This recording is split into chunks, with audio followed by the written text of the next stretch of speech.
My name is Natalie Vance. I'm a commander in U.S. military intelligence, stationed in one of those underground rooms you only hear about in war movies, where nothing is loud except the pressure. I make calls that no one celebrates, and I solve problems no one's allowed to talk about. Most people think that kind of power earns respect. In my family, it barely earned me eye contact. My father is General William Vance, a man who breathes discipline and bleeds tradition, and whose definition of success has never included me.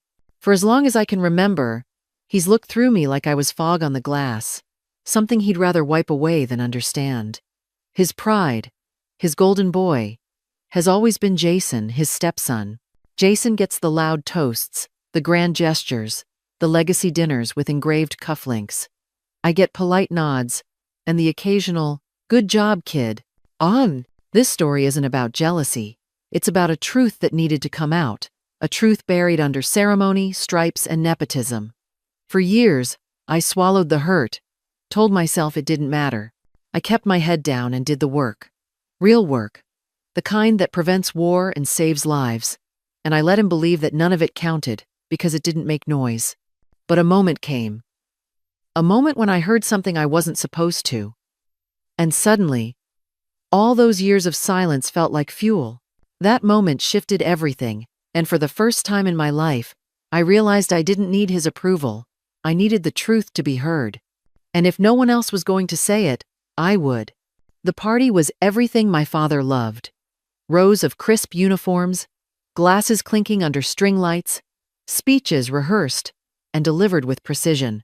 It was Jason's promotion to commander, and Dad stood at the center, like a general at his own coronation.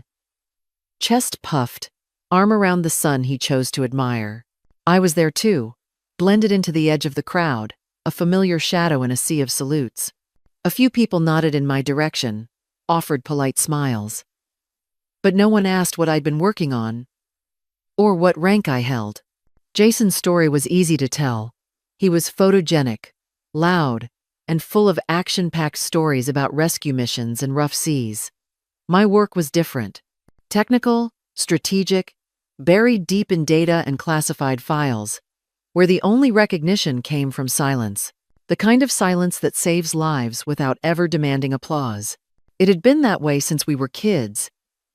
Jason would get a medal at school for some sports event, and Dad would take him out for a steak. I won the state science fair, and he mailed me a check with a post-it that said, "Good work."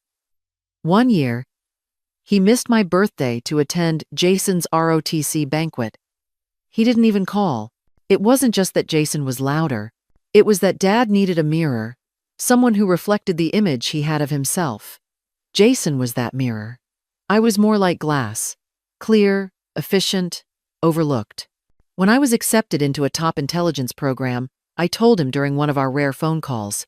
He paused, said, "That's great. Now, tell me what Jason's up to." I don't think he even heard what I said. He just wanted to talk about something he could understand. The worst part wasn't the attention Jason got. It was the way my father's pride became a currency I was never allowed to earn. I watched as he molded Jason's career with introductions, favors, and carefully timed recommendations. And I told myself, again and again, I didn't want any of that. I just wanted fairness. But fairness was never on the table. Not in our house.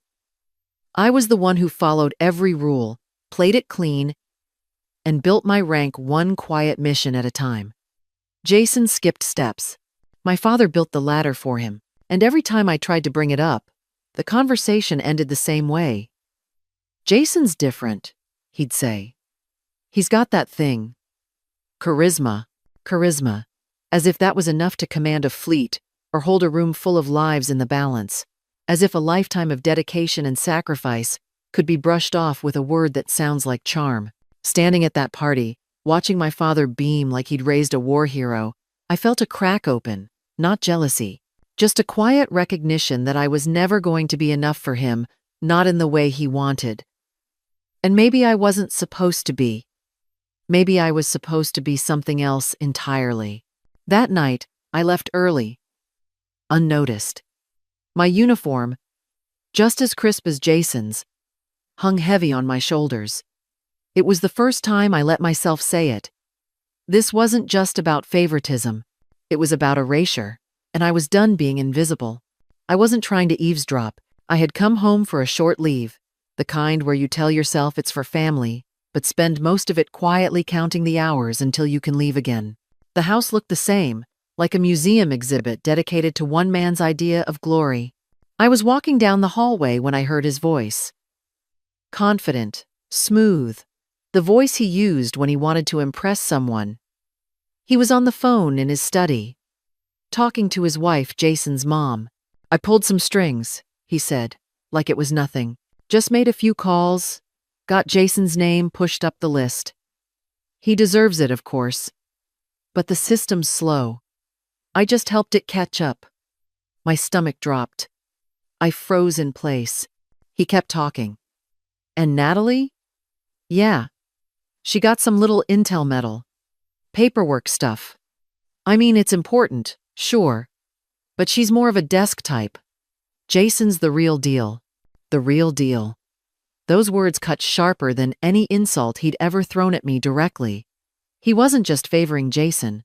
He was rewriting the rules he'd raised me by. The rules he used were like scripture every time I asked for his respect. Merit. Integrity. Chain of command. He lectured me on those values until I could recite them in my sleep.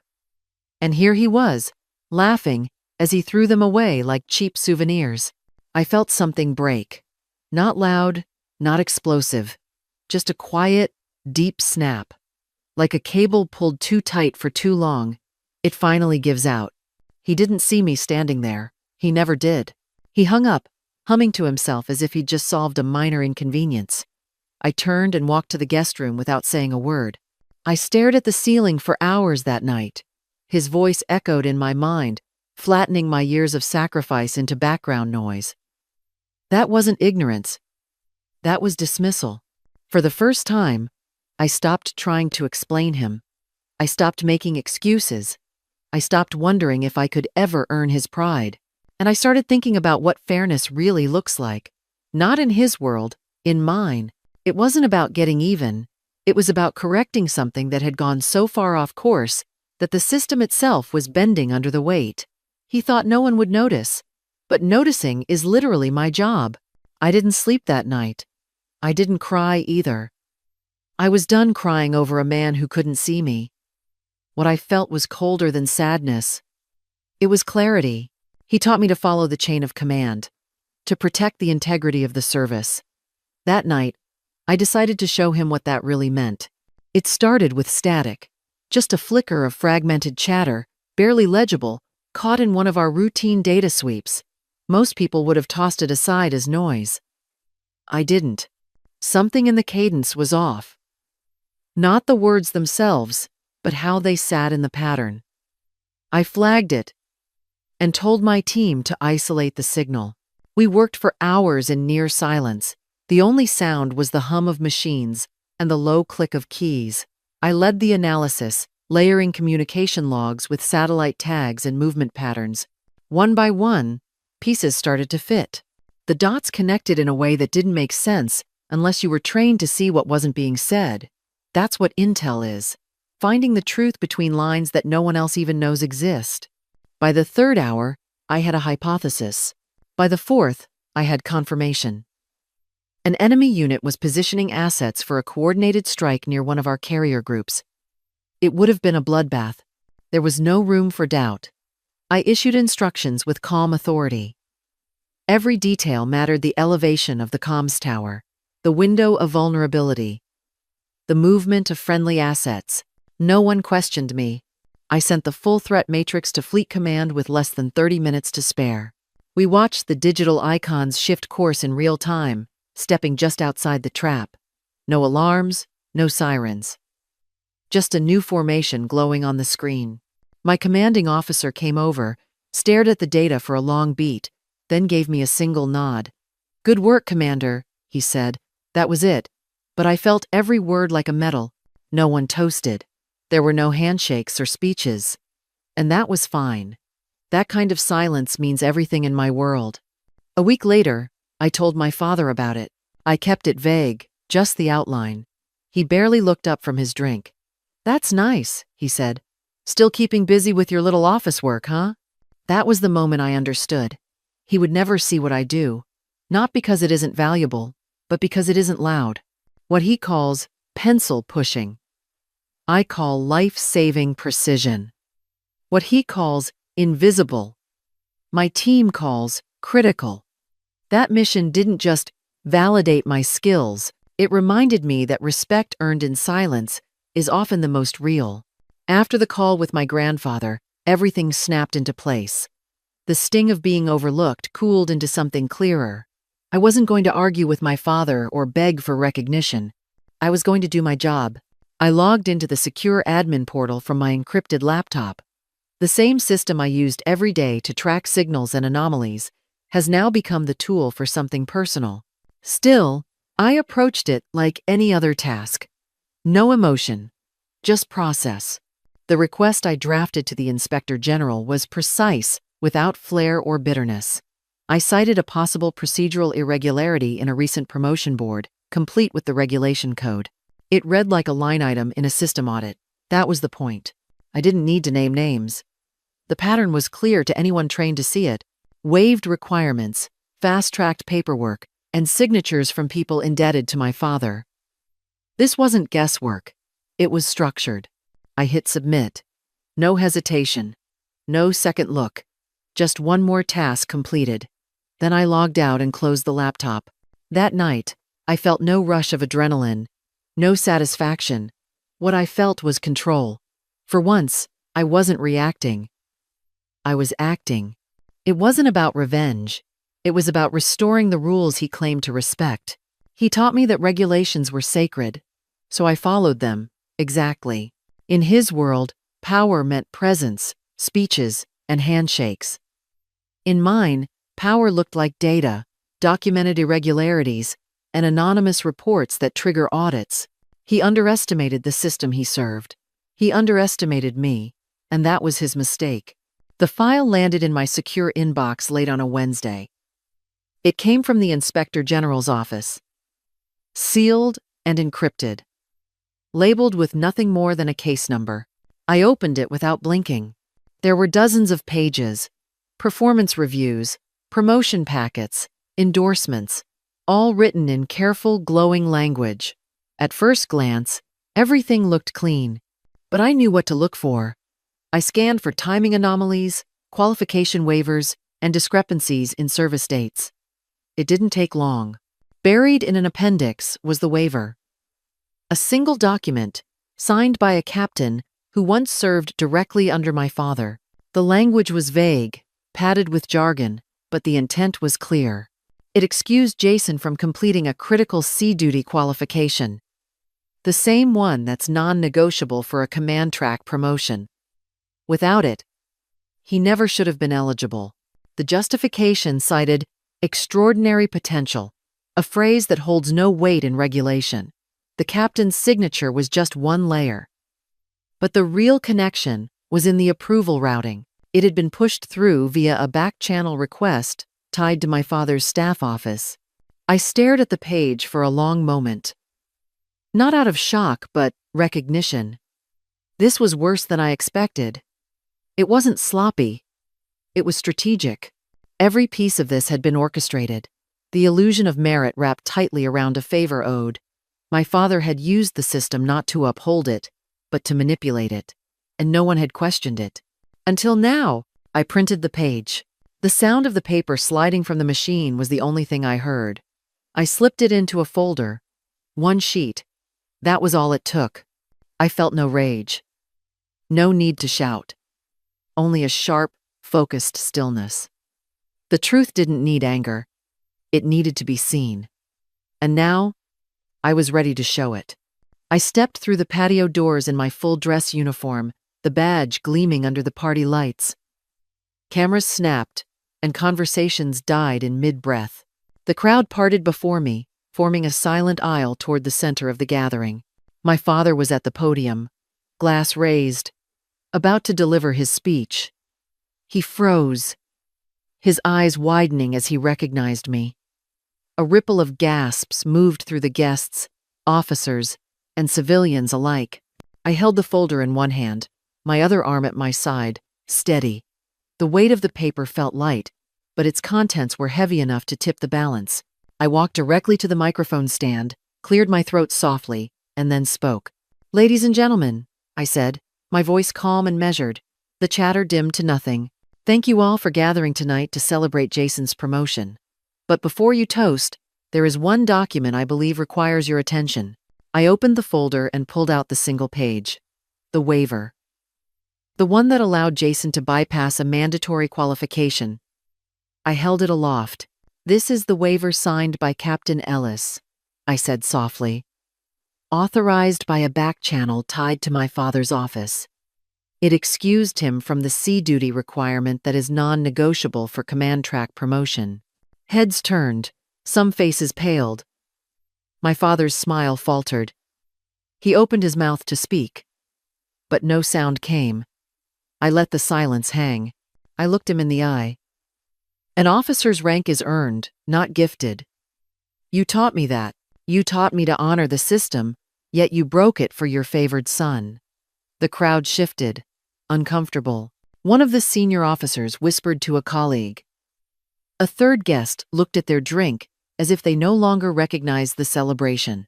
The master of ceremonies stuttered. "Ladies, and I think we need to reconsider." The military decorum held for a moment, then unraveled. My father stood rigid, his chest tight, as though preparing for a command, but his command had no authority in this space now. He was exposed. The crowd no longer listened to his voice. They watched his face. I folded the paper and stepped back. I did not bow. I did not demand apologies. I said, "The promotion cannot stand until an impartial review is held. Let the system decide." My tone was even. I left no room for argument. A hush followed my words. Then, a lone clap, tentative, from one officer. Another joined. Slowly. Applause built not for me, but for truth. The sound echoed in a way that punched through years of silence. Jason's confident face turned ashen. He glanced at my father, then looked down. My father's jaw clenched. He had no applause to bolster him now. The authority he held here was gone. I turned and walked back through the crowd. The guests stepped aside. Cameras still flickered. I felt eyes trailing me. I felt nothing else. My purpose had been served. When I reached the door, I paused. I looked back at my father, a man surrounded by admirers who now seemed uncertain. I nodded once, respectfully, but firmly, and exited into the cool night air. The conversation inside would never be the same. 3 months after the party, an official memo arrived in my secure inbox. It came from the JAG office, brief and clinical. Jason's promotion had been formally rescinded, pending a new review by an independent board. In the second paragraph, the tone shifted. It detailed my father's violation of military conduct and the resulting censure.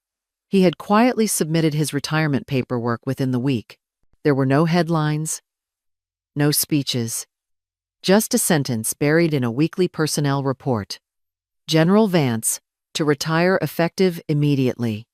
His legacy ended not with applause, but with silence. Meanwhile, my world moved forward. I was promoted to division chief, leading a specialized unit of intelligence analysts. It wasn't glamorous, but it was mine.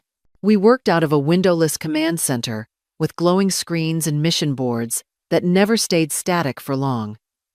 The team respected me, not for my name, but for how I made decisions under pressure. We disagreed often, but always with purpose. Sometimes my old commanding officer would stop by. He never said much. Just a nod or a quiet, "Well done." That was enough. In this place, respect wasn't loud. I built something real, a space where performance mattered more than perception. I didn't need a ceremony to know I belonged. I felt it in how my team leaned in when I spoke. Then one night, long after everyone had gone home, my phone buzzed. It was a text from my father. Just 5 words. "Natalie, we need to talk." A year ago, that message would have unraveled me. I would have replayed every word, every scenario, but not anymore. I stared at the screen, waiting for something to stir. Nothing came. No hope, no anger, not even curiosity, just stillness. I archived the message and turned back to my screen. My peace wasn't his to give or take anymore. I had earned it. Quietly. Completely.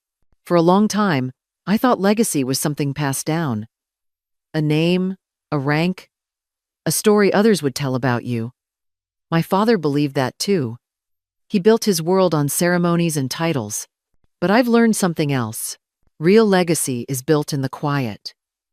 In the choices no one sees. In the moments when doing the right thing means standing alone. It's not about being remembered. It's about knowing you upheld something that matters. For me, that meant protecting the integrity of a system I believe in, even when it meant confronting the man who raised me.